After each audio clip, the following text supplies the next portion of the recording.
would it make more sense to review this film around Easter, as it is to do with the death of Jesus, not the birth of Jesus, which is the one that's more commonly associated with Christmas? Well, yes, it would, but I really want to talk about this one, and I need something to fill the space, so we're going to talk about it now, because I say so. And after all, according to South Park, right, a man named Jesus died for us, and so every Christmas we need to honor him, right, because he was the one keeping us safe, and he helped save Christmas, according to South Park's Santa Claus. Just let's hope no woodland Christmas critters show up or anything like that. Yes, that would be very bad indeed.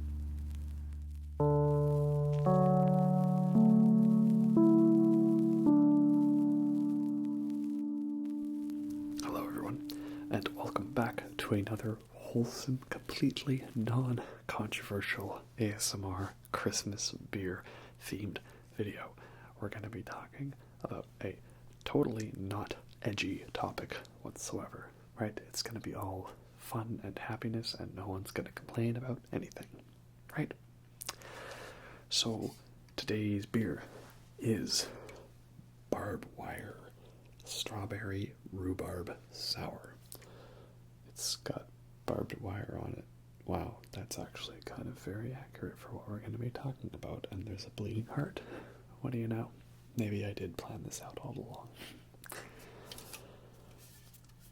Flavor notes: jammy, tart, fresh baked pie. Ooh, interesting fact.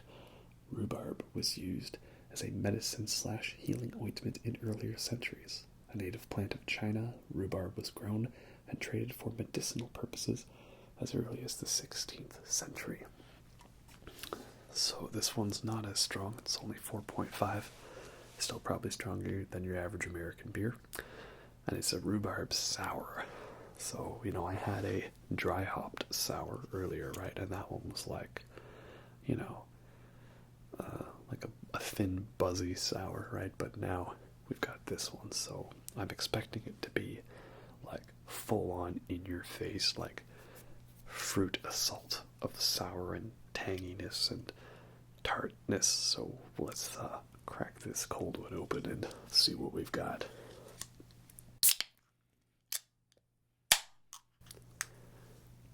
Cheers.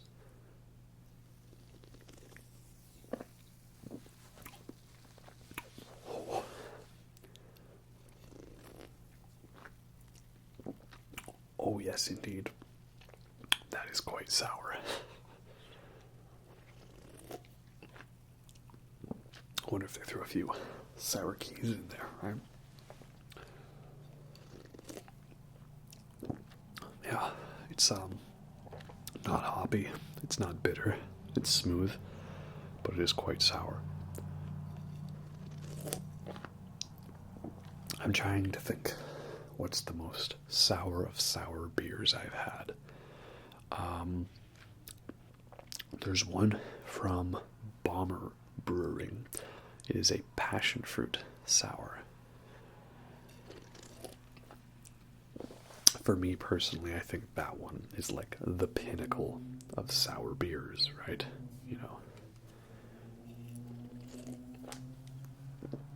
Who's driving on their motorcycle at like 3 a.m.? Damn millennials these days.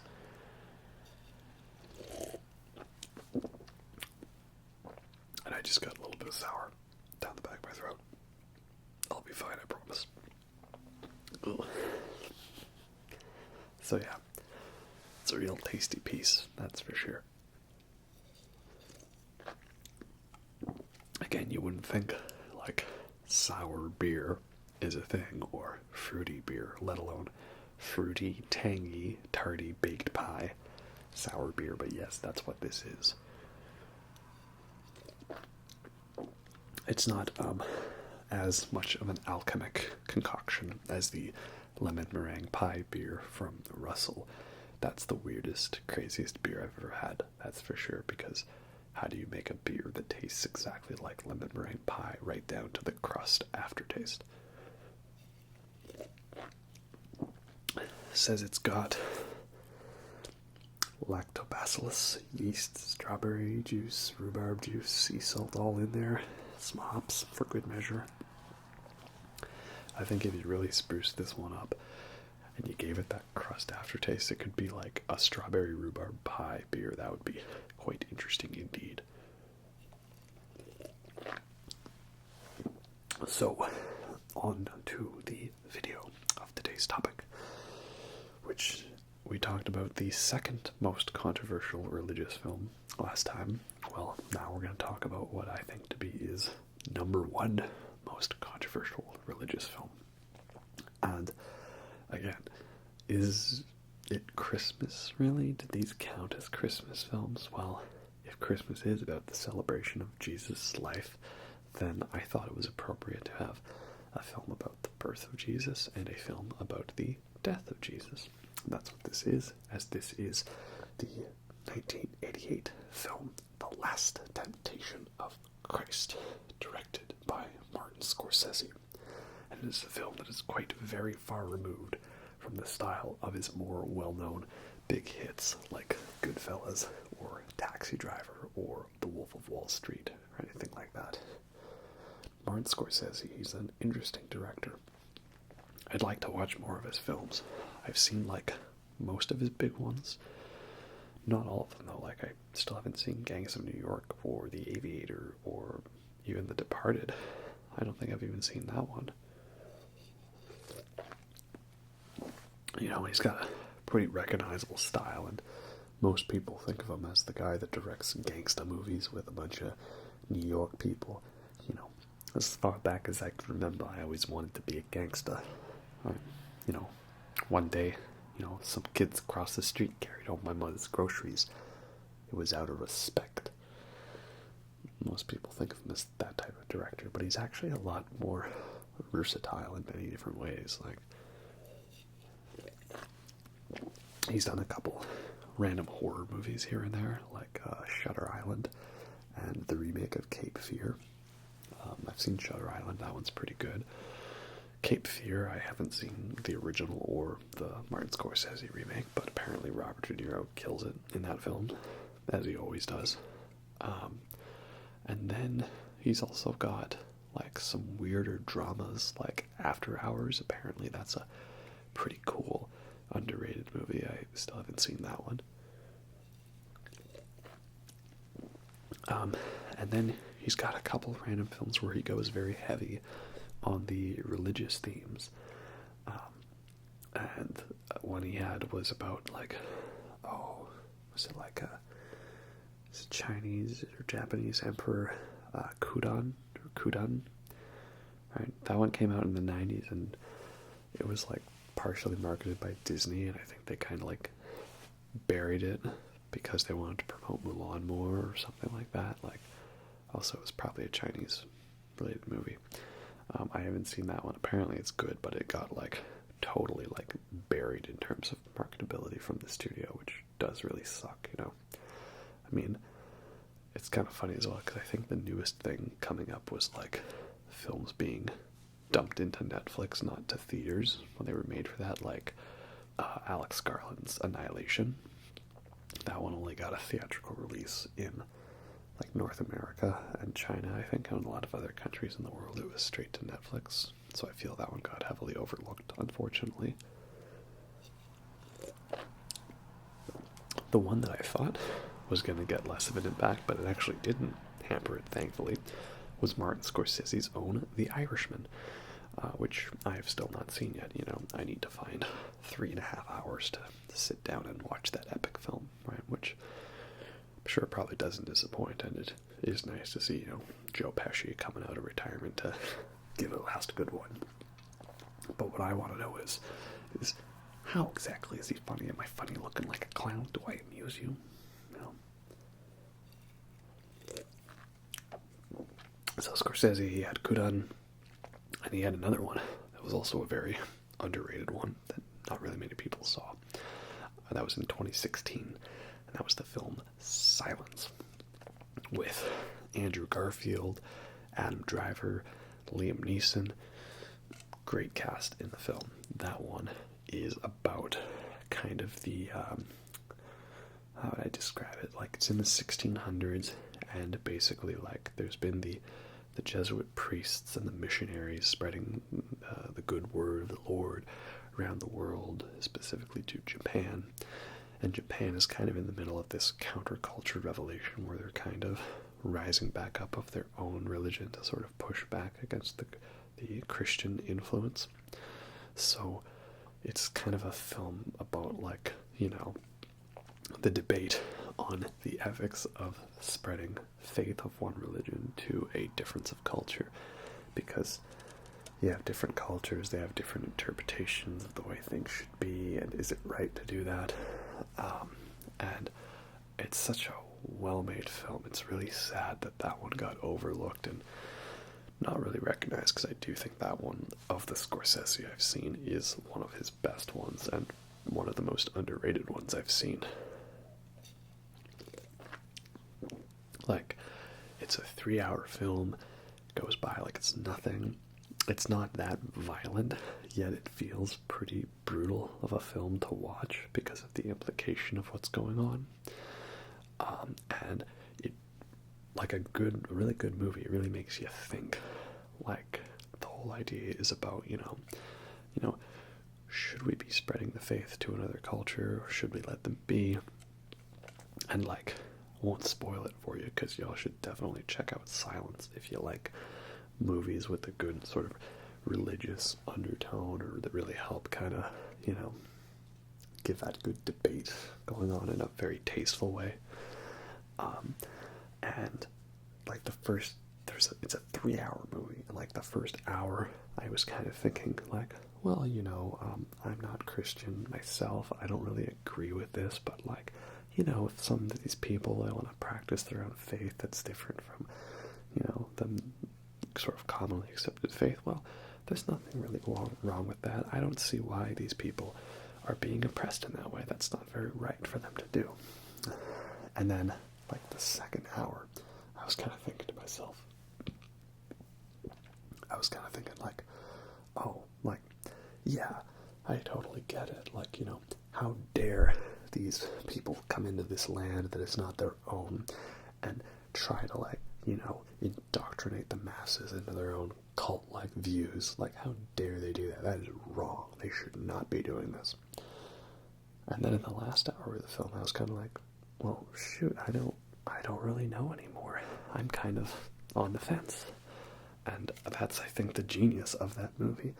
I think no matter what your views are on the whole religious topic, I think you can get something out of that film and have your own different opinions on it. And you do have to be open-minded about it, because if you are a little too, like, one-sided on an opinion on this type of topic, right, then I don't think you're going to get much out of that film.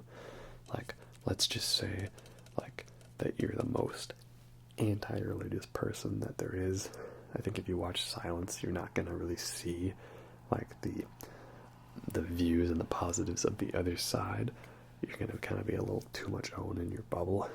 And then, you know, conversely, if you're, like, a very pro-religious person, then anything that is the slightest idea of dissent is just, no, absolutely not. Then I don't think you're going to get much out of that film, right? It's really one you need to watch with an open mind. But I think as long as you do that, you're going to get a lot out of that film, because it's a very, very good one. And the acting in that's phenomenal. Like, Andrew Garfield, his main character, that's probably the best performance I've seen from him since The Social Network. And everyone loves Adam Driver. Adam Driver's great in everything he's in, right? Even people who hate the Star Wars sequels, they can agree that Adam Driver's probably the best part about those movies. And Liam Neeson, well, I mean, you know, he's Liam Neeson, right? He's Aslan the Lion, he's Oscar Schindler, he's Qui-Gon Jinn, you know, he's whatever the character's name is in Taken, you know. He's great. I love Liam Neeson. He's great. So, yeah, that's a great, fantastic film about this whole religious debate.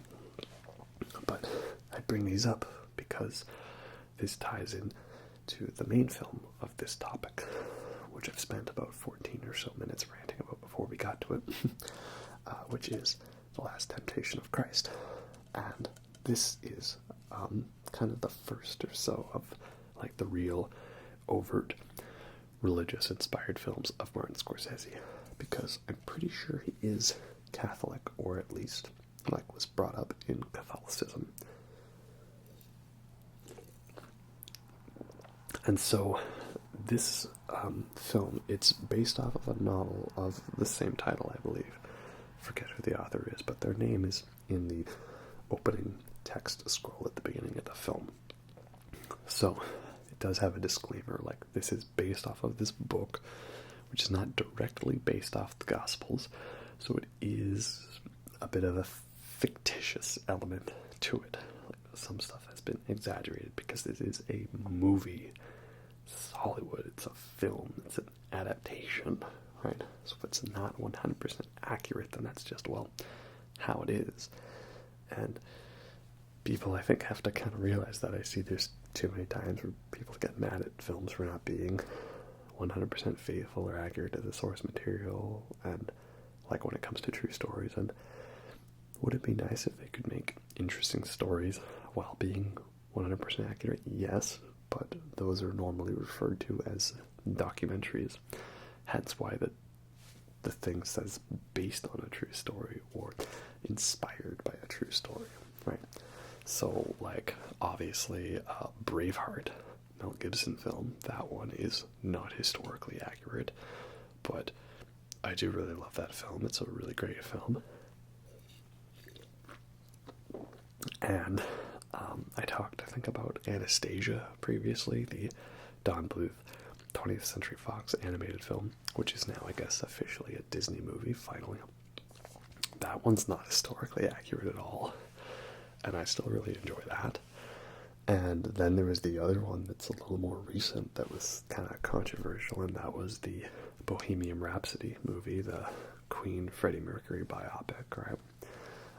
That one's not historically accurate at all. There's a few nice little details here and there, but it's quite far removed from reality. But I really enjoy that film a lot because I recognize that it's taking some aspect that we know of and kind of spicing it up a bit for a film. And as long as the film is not trying to pass itself off as this is the truth and this is what happened, I don't personally see anything inherently wrong with spicing things up for the film and the entertainment thing, right? So that's kind of my views on that, right? Like, as long as you can recognize that it is exaggerated and not historically accurate, and perhaps it inspires you to look up the real story behind things, well then, you know, I don't see anything wrong with that. That gets us into Last Temptation of Christ, in that it's following Jesus on the sort of tail end of his life and looking at some of the sort of, you know, more well-known, I guess, moments detailed in the Gospels. And the core concept to this film is it's presenting us a very different image of Jesus, because a lot of depictions of Jesus in, you know, both written and film and all stuff like that, we kind of tend to look at him as this, like, 100% pure and cleansed, magnificent, omnipotent being, right? He's the Son of God, and he was perfect in every way, and he accepted his duty to be sacrificed and become the Messiah and the message for all, right? And there's this, you know, element of holiness to him, right? Like, have you ever seen Ben-Hur, right? The classic 50s epic, right? The way he's portrayed in that film, in the few scenes he appears, right? Is he doesn't talk, never see his face, he just kind of stands there from behind, and everyone's just like, right? Like, they just know, I can feel the presence, right? This ethereal quality to him. And Last Temptation of Christ was kind of like, well, what if we took that Olivia Newton-John song, you know, what if God were one of us, just a slob like one of us? What if we took that and made a whole movie about it? And that's Last Temptation of Christ. I don't know when that song was released, if it was before or after. It could be either or. This is the general idea, right? Is that we're looking at Jesus as if he was like, a regular person who had like the earthly temptations and desires like so many of us regular people do, right?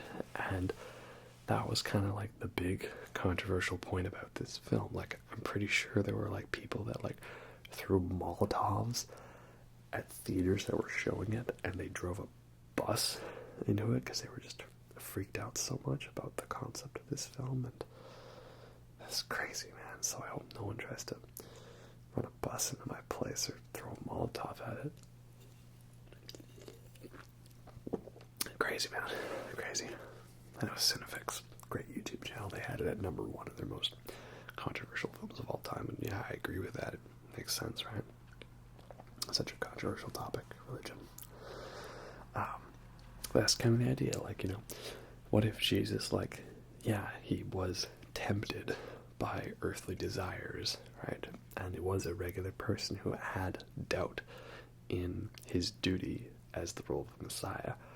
So we kind of jump into his life, what feels like midway through the story, because Jesus already knows what the role God has chosen for him, that he has to sacrifice himself, become the Messiah, that he has a duty to fulfill as the Son of God, that he is a special, sort of a chosen one, and some other people around him, like Judas, played by Harvey Keitel, recognize his importance.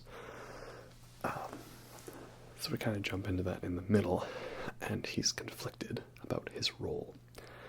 And it's funny, like that Harvey Keitel, he has his usual, like, his New York, Brooklyn accent, right? Like, well done, Jesus. Okay, you gotta come with us to Nazareth. We're gonna work on these things now. And all the other disciples that show up seem to have a similar type of New York accent, and I think that's because Martin Scorsese was, like, doing a kind of thing to show how these guys were, like, your everyday, like, street smarts kind of guy, right? Or just a couple of random people on the street. Like, alright, you want something? Well, you come with us. We got things for you. Here, we're going to work together on this thing. That's what we do. Together, we work it out. Which is funny, though, because Harvey Keitel, I'm pretty sure he got nominated for a Razzie for Worst Actor, for Supporting Actor in this film. I mean, there's some elements of the film that are dated. Like, as much as I love Willem Dafoe as Jesus in this film, like, he's so good in this film. Outside of The Lighthouse, this might be his best performance. He's just so great. And his hair is so magnificent in this film. It's like the perfect length, and it's like curly, and he's got the slight beard to him. I love Willem Dafoe's look in this movie so much. He's a very attractive Jesus, that's for sure. I can totally get why there's a whole bunch of people named Mary lining up to want to be with him. I get that. But we all know that, like, Jesus in reality probably was not, a white Brooklyn, New Yorker type guy, right?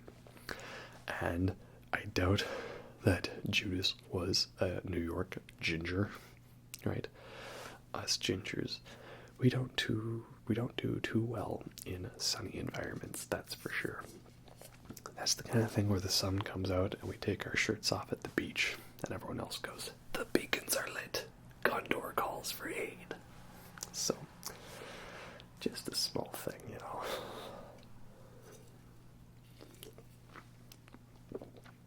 So, I think the reason why this film does the whole thing about Jesus being seemingly a regular person with fears and desires is that it's meant to make us identify with him more as a person and a character, make him more relatable.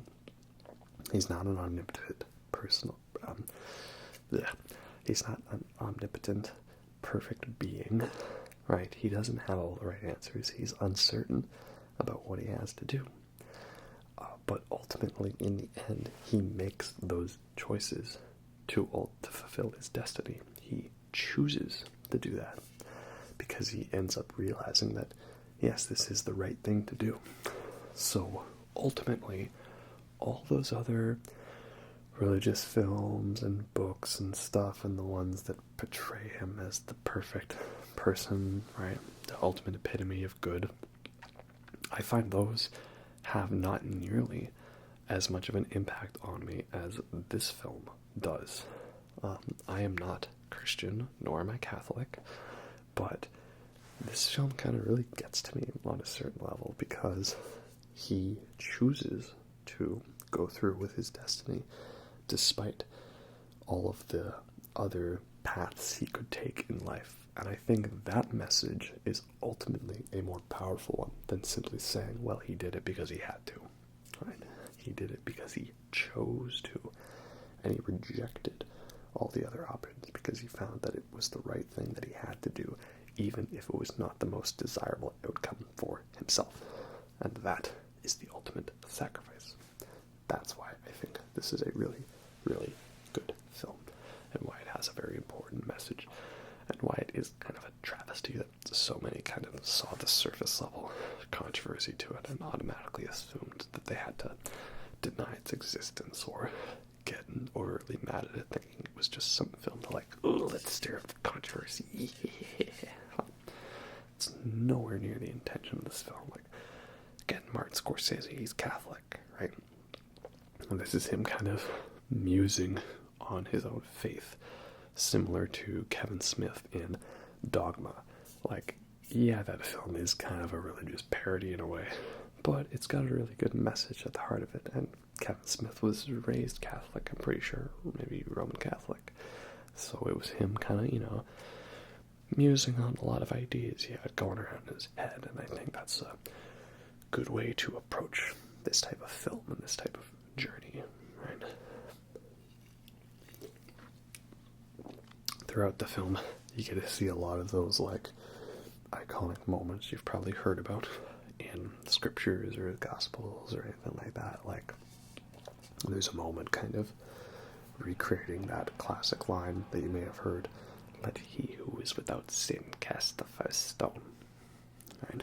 And it's the scene where the prostitute Mary Magdalene is being beaten and stoned by a bunch of these protesters, this group of people, this mob, right? And he goes forth and says, like, to any one of you who is not without sin, you should be the one to throw the stone.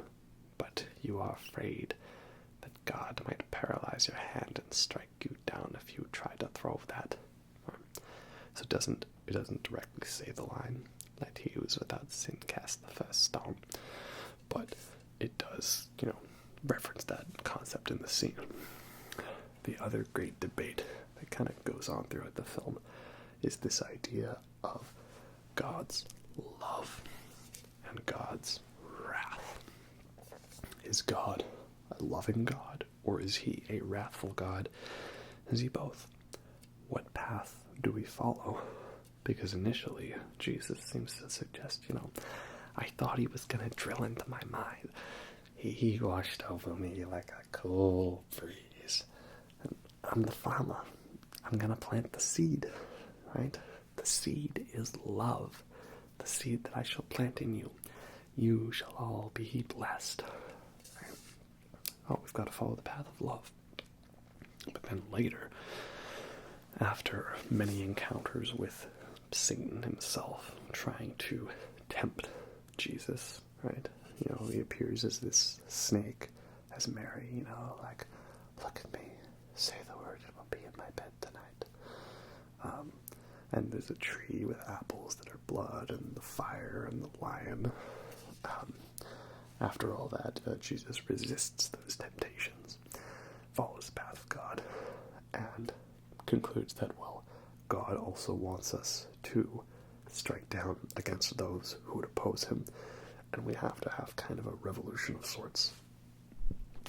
So that leads to them like walking into the big city and tearing up everything and causing a big riot, big speech, right? Tears out his heart to show his heart to the apostles. So again, film does not give us a definitive answer. We have to make up our own mind on that, right? Is he a loving God? Is he a wrathful God? A bit of both. How do we determine the process? Well, we don't really know. I like that this is a film that's not basically saying, this is how you think because we said so and you have to agree with us or else. It's, well, hey, here's kind of both sides to it and you gotta make up your mind. I think that films like that are really the truly greatest of that kind.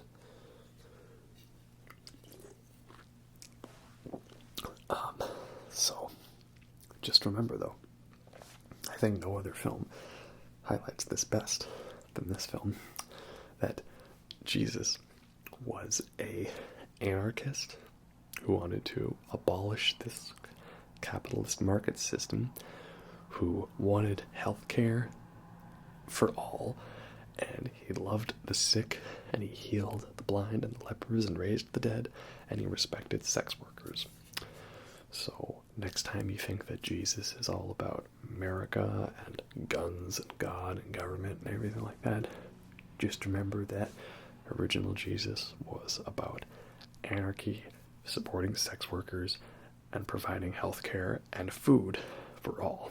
Right? He gave everyone the bread. He turned the water into wine. Right? Just a little thing to consider. I think that's a pretty fun detail.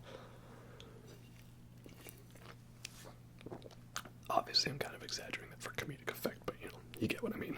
Right? We also see kind of the Last Supper moment in this film, right? Where Jesus breaks the bread to give to everyone. This bread is my body. Gives everyone the wine. This is my blood. And man, just think about that. Like, your whole ritual is you eat bread and wine symbolic of your Messiah's body and blood. There's some real witchy pagan stuff. Just saying, I say as I am drinking strawberry beer with a big heart on it. Wow, I guess I am drinking the blood.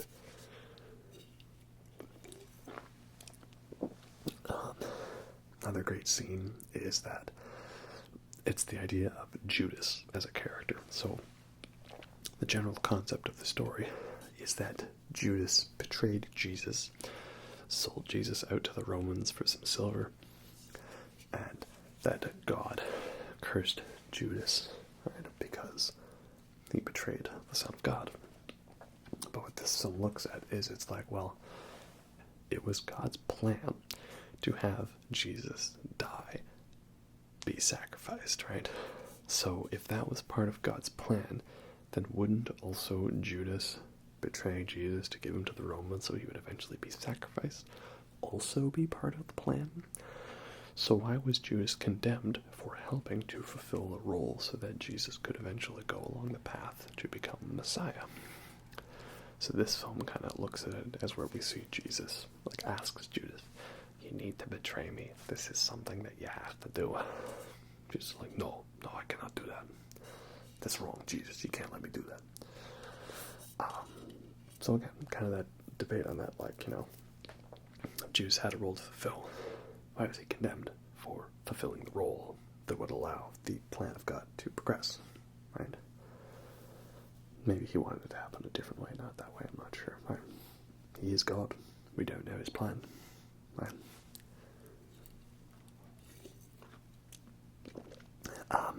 And then, of course, it's just one scene, but it's a real great, iconic scene, and that is David Bowie as Pontius Pilate. And it's one moment where he just kind of talks with Jesus a bit, right? You're more dangerous than the zealots, right?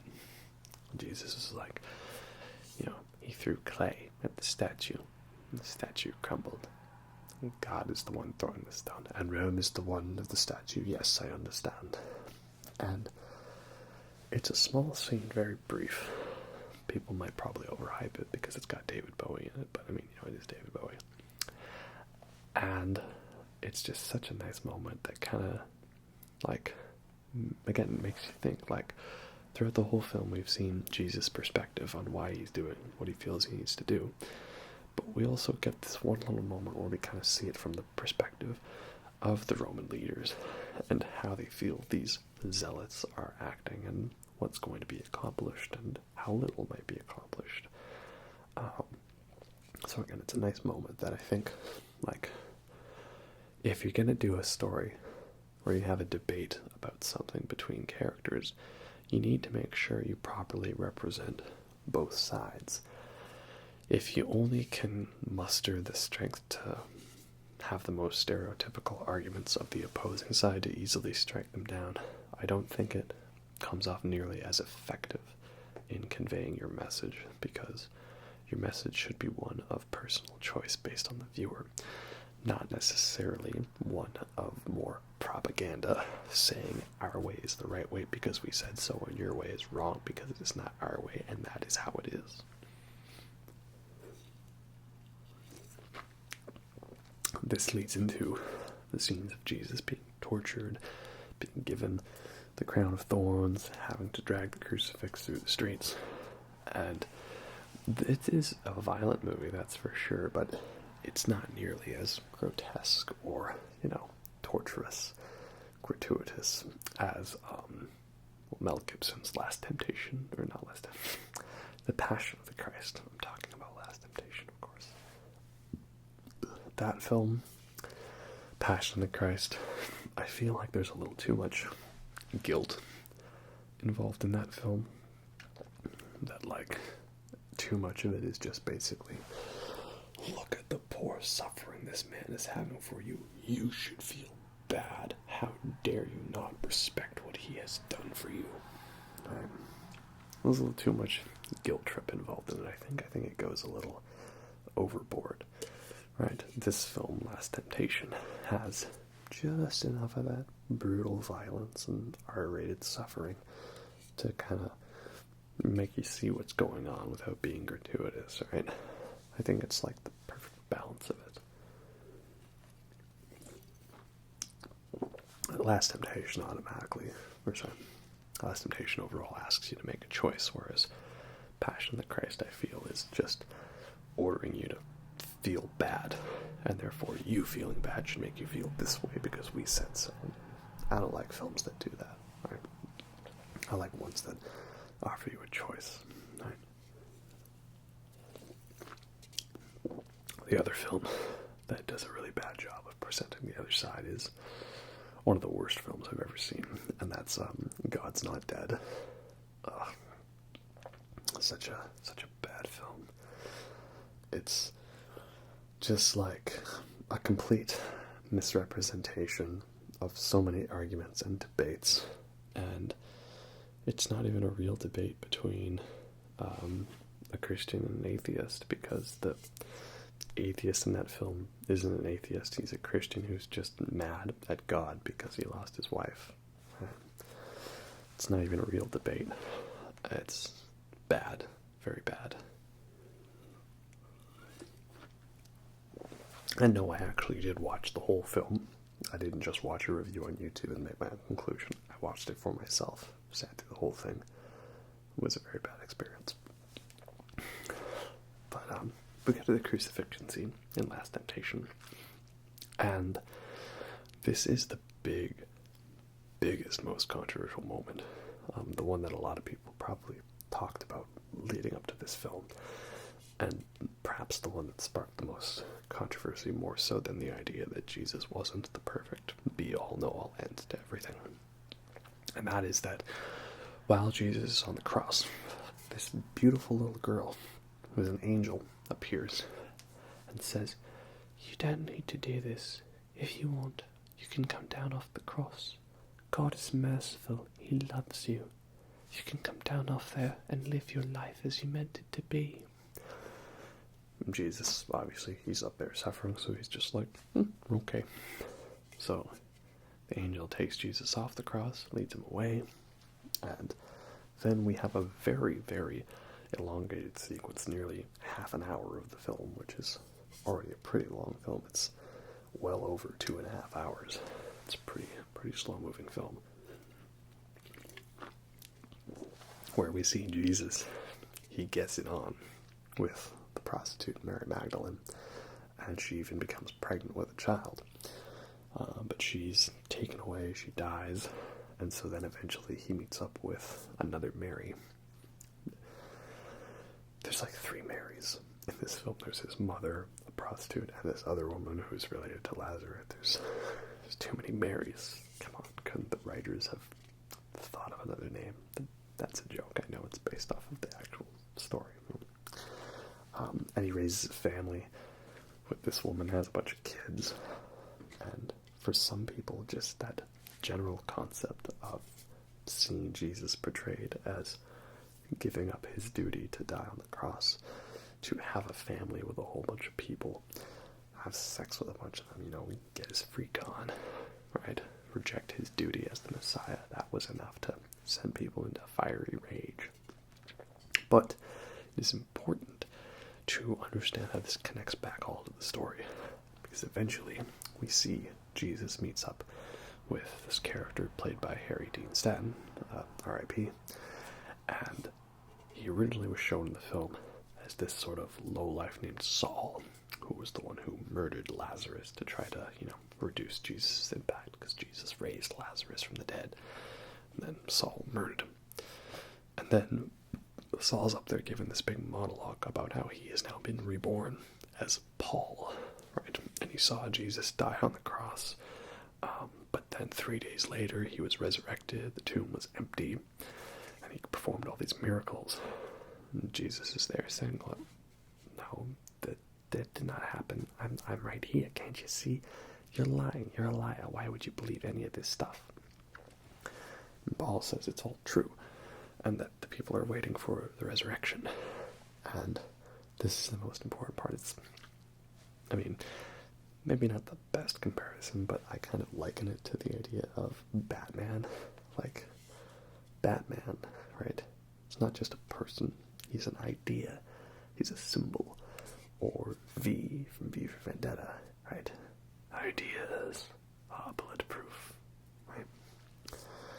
And that's what Paul here is proclaiming, that maybe if it isn't true, that they will make it true, because it's not necessarily about what actually happened. It's about the story, the legend, the aura of mystique around Jesus that is the one that inspires the people. And ultimately, even if it isn't true, but it has a positive impact on people to better their lives and help better the lives of others, is it really that bad? Right? Another great debate that the film raises, right? If it isn't the truth, but it helps provide a better life for people, does it matter that it's a lie? Right? And then, ultimately, Jesus is confronted by a bunch of his apostles. They're very old now, as he is himself. They reveal to him that that young, pretty girl is not an angel. It was Satan in disguise, right? Of course, that's the ultimate form of Satan. It's a pretty young, friendly girl, right?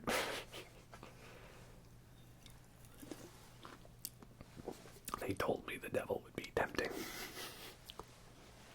And thus, Jesus goes up as like the world's ending or something like that, and proclaims to God, like, I want to be the Messiah. I want to be crucified. I want to be sacrificed. I want to be the Son of God. And my interpretation is that this whole thing was kind of like occurring in Jesus' head at the time. Like, this was a big vision where he was debating, like, do I want to go through with my life like this? Do I want to give up the title, right? Hence the last temptation of Christ. But I've also heard it that, like, no, what we saw all actually happened, and at the end, because God recognized that Jesus was ready to fulfill his role, he, like, rewound time back to when Jesus was on the cross. I mean, that one seems a little more far-fetched, but also, this is a story where, like, blind people are cured by being touched, and a dead person is literally brought back to life, and some bottles of water, he just says, no, go and look at them, it's actually wine. All of a sudden they're wine. So, maybe rewinding time is not so far-fetched. Kind of like how in the Darren Aronofsky Noah film, it was like, okay, Noah built the ark when he was 500. He did it with his family. They housed two of every animal. It was a boat enough to float around a flood that flooded the entire world for 40 days. That all makes perfect sense. But angels controlling rocks?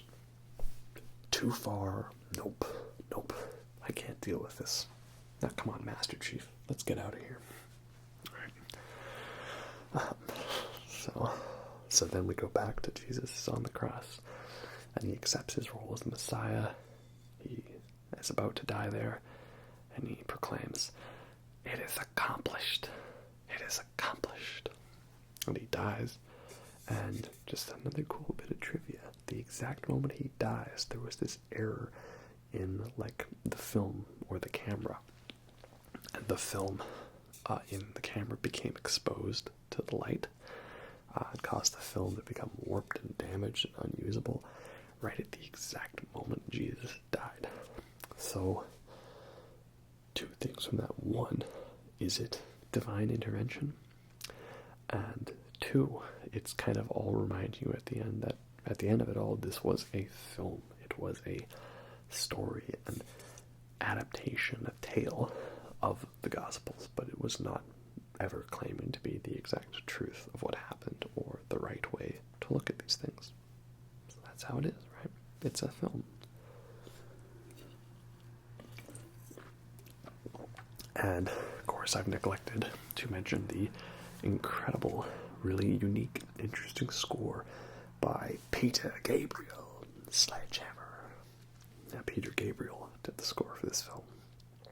That's how you know you got a good film, is if you take a member of Genesis to score your film, but it's Peter Gabriel, not Phil Collins.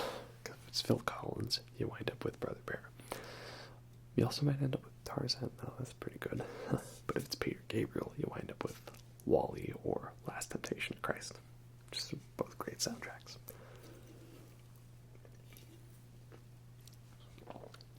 But yeah, I mean, who knows if the 5 people that have watched this video have already angrily rushed to the comments to type some big paragraph rants on the hypocritical and blasphemous things I have said in this review.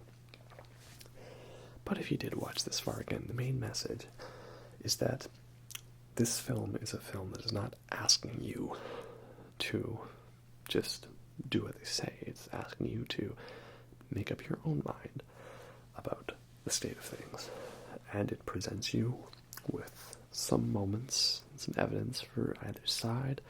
I think it's a very neutral thing in this film, which is good.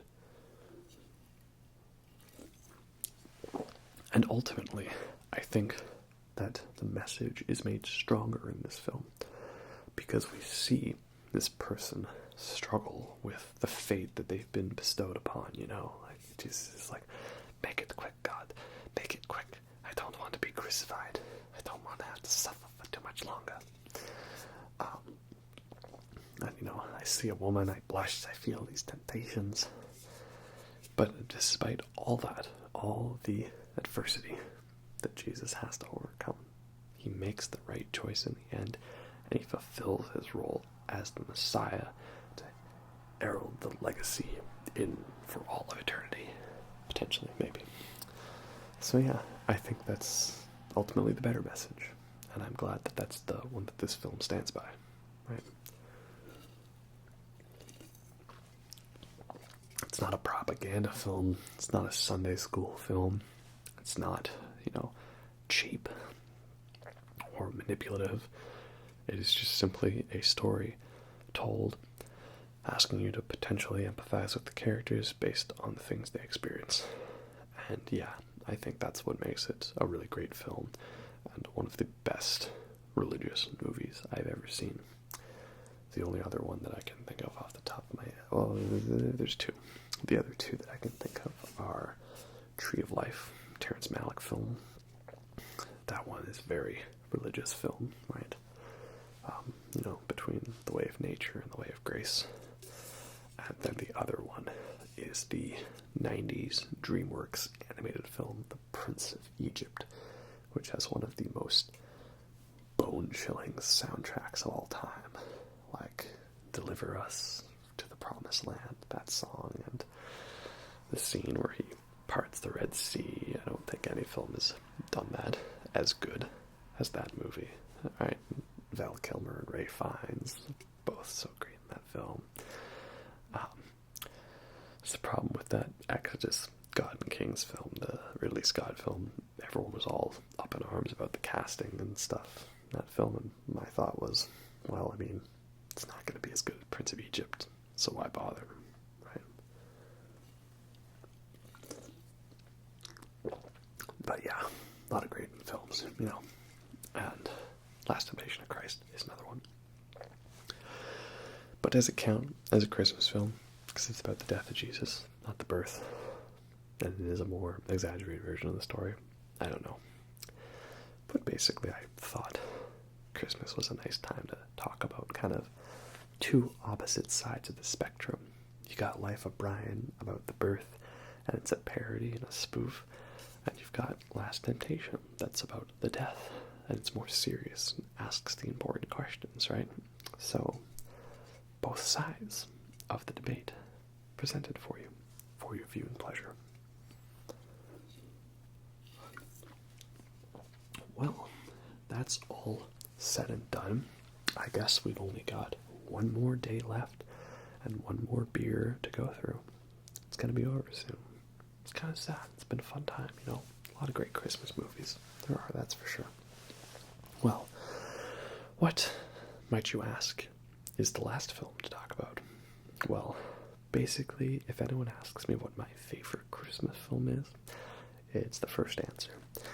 And if you've been paying attention, you've probably figured it out already by now, knowing me, because I am a very predictable sort of person. So I'll leave you to figure that one out, and we would be honored if you would join us for the final Christmas review.